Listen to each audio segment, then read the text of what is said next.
time. Like you can't train at your maximum level all the time. So for instance, you might break the year into two main goals. Like one part of the year you might want to run Vancouver Marathon is your #1 goal. And then maybe in the fall, you want to run the Fall Classic Half Marathon is your second goal. So you have like two main goals per year. So you break it into your training, you build up for the marathon, you taper for the marathon, you run the marathon, you have a little bit of a break, right? And then maybe you take 3-4 weeks, you're still running, but you're just running easy pace, allow your body to recover, and then you build up again. And by training in cycles, you allow some recovery time. So that's like a full year, maybe you have 2 cycles or 3 cycles. You may have 2 or 3 key events, main events, and then you have smaller events along the way to run. So that's part of breaking into cycles. The other part is throughout your build up to a race, you may want to break into some micro cycles, small cycles. So let's say every 2 weeks, you train hard for 2 weeks, and then 1 week you train easier. You still do your long run, you still do your speed work, maybe you still do your tempo run, but you do it at an easier pace. You don't step on the gas quite as much as when you're through your easy week. And then the next 2 weeks, and then you can start training a little bit harder again. And what you'll find is through each little cycle, you should be getting a little bit stronger, a little bit faster, a little bit fitter, until you get to close to your key event. And then you're tapering, and that's when the main boost of fitness is going to happen, because you get a chance for your body to recover, and then so that's what we do in our training program. We usually have people build up in their long runs, and then they taper for 3 weeks. But in that time period, we'll have them train harder, and then they train a little bit easier for a week, and then they train harder for 2 weeks, and then easier. So you get the cycle. So that's one tip on how to train better and race a little faster.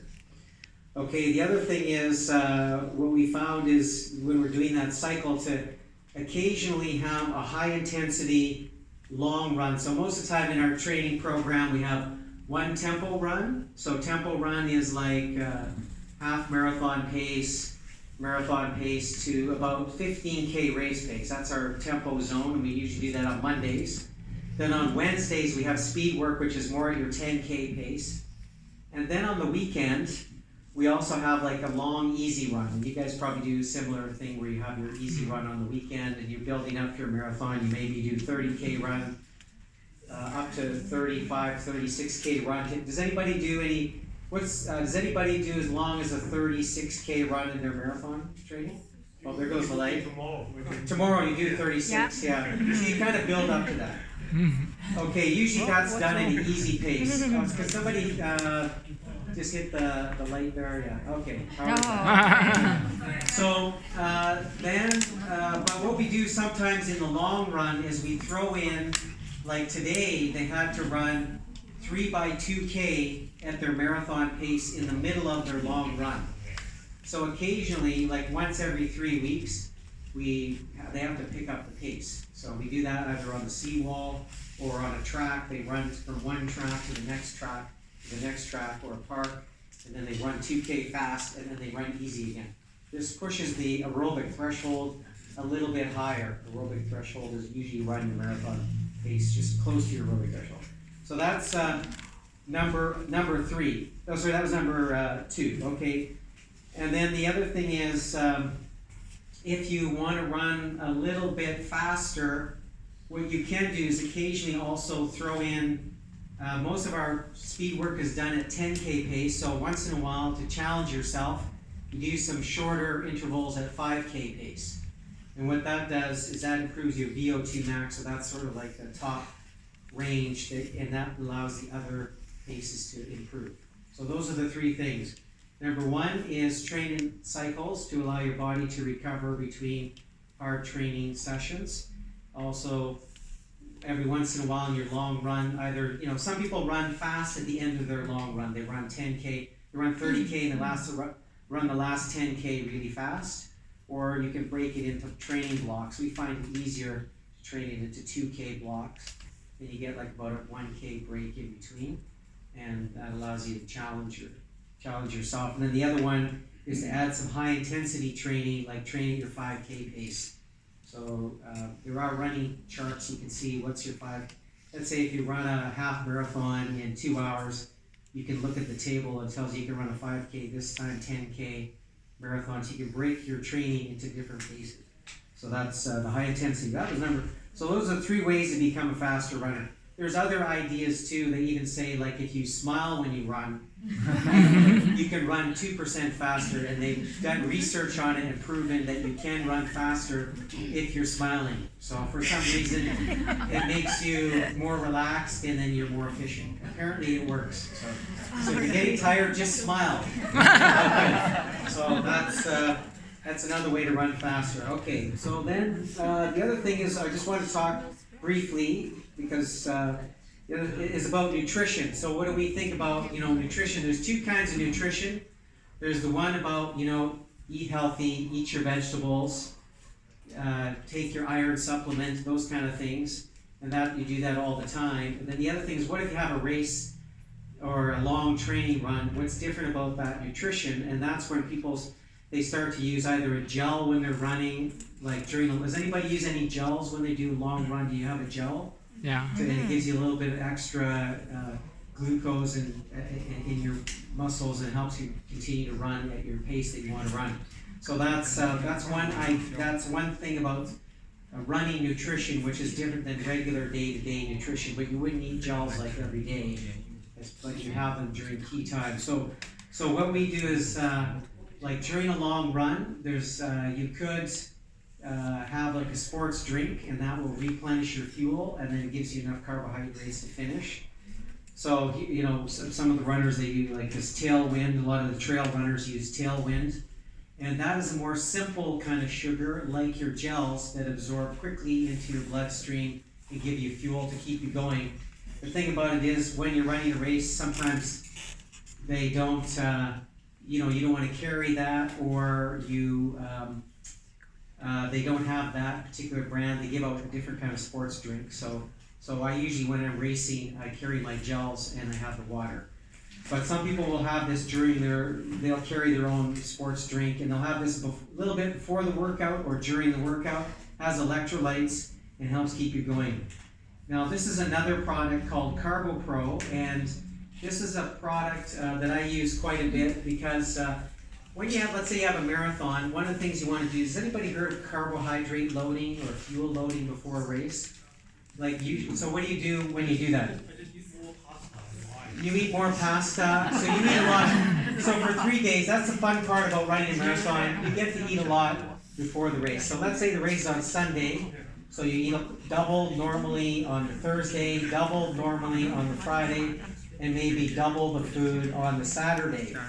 Now the one thing, if you eat a lot of food the night before the race, you may have to make a pit stop and lose some time during the race. And the reason why your carbohydrate loading or fuel loading is because you want to run faster. So if you overeat the night before, you may eat too much and you feel all bloated when you're running. So that has always been a bit of a dilemma for people. And some people are gluten intolerant, like they can't eat meat, so they have to eat more rice instead, or potatoes.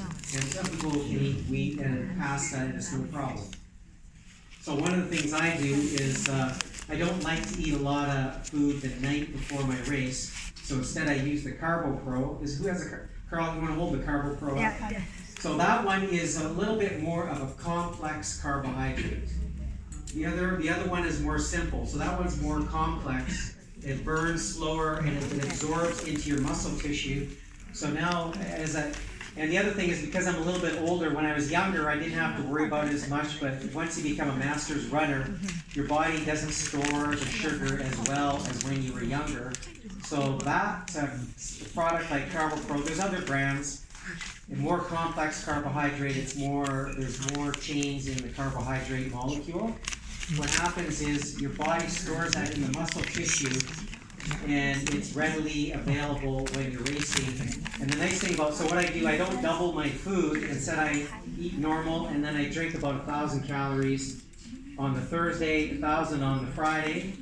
1,000 on the Saturday, and I eat normally. I don't eat that much the night before a race. I'll just eat some rice and maybe some lentils. That's it, and a little bit of olive oil. I try not to have too much fiber in my system because my goal is I don't want to have a bathroom break when I'm running too. Because then I lose 3 or 4 minutes, so then I've wasted all my training, right? So I want to. Which is okay, sometimes you have to do that, but if you're trying to qualify for Boston or get a personal best time, you don't want to, it's all about, that's the strategic nutrition, right? I'll even drink some of that in the morning, about an hour before the race. I'll have up to 1,000 calories, and then I have a lot of fuel, and I don't need as many gels. And then for breakfast, I'll just have a couple sports bars about 2 hours before. But everybody's different, and what you have to do is figure out what works for you, and practice with it. Find out the formula that works for you. Some people would like to have toast. Some people like to have rice for breakfast. Some people like to have oatmeal. You have to figure out what works for you and try it in your long runs, so that on race day you're not, you don't have any surprises, or you don't know what to eat because you haven't practiced it before. And the other thing is, like I just did the Tokyo Marathon. Nutrition access to what I normally eat was different there, so I did have to improvise a little bit, but I did bring my Carbo Pro with me, so I had a lot of fuel. The night before, and the day before, actually, I had 2,000 calories 2 days before instead of one, because I didn't have access to what I like to eat, so I had more Carbo Pro, so I still had my source of fuel.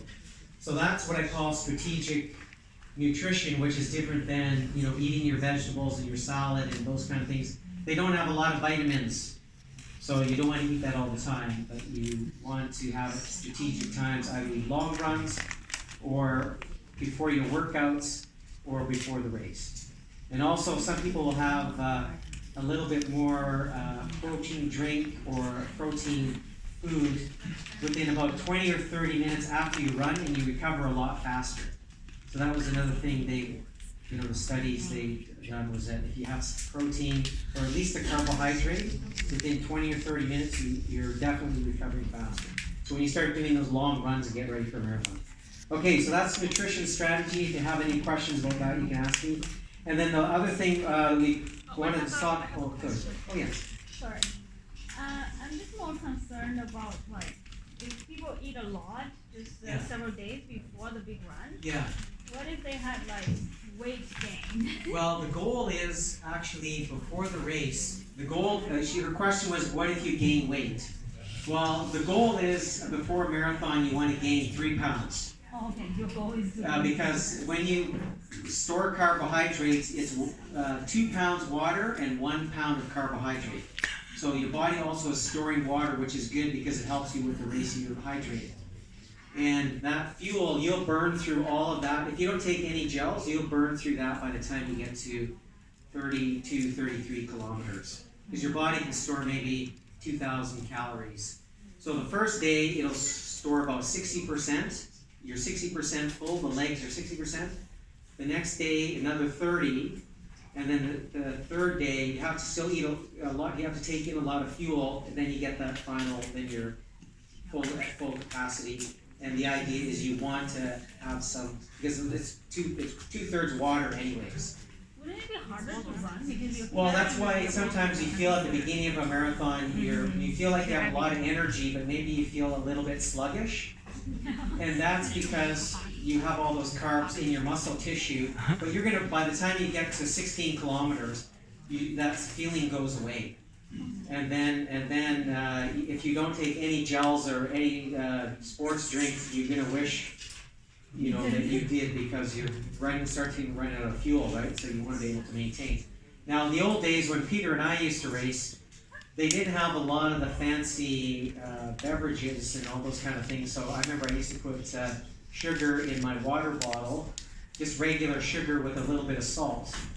And that helped pretty good, but it's not as effective now as the newer sports drinks that they have. But we didn't have, it's progressed a lot in the last 20, 30 years in sports science. So.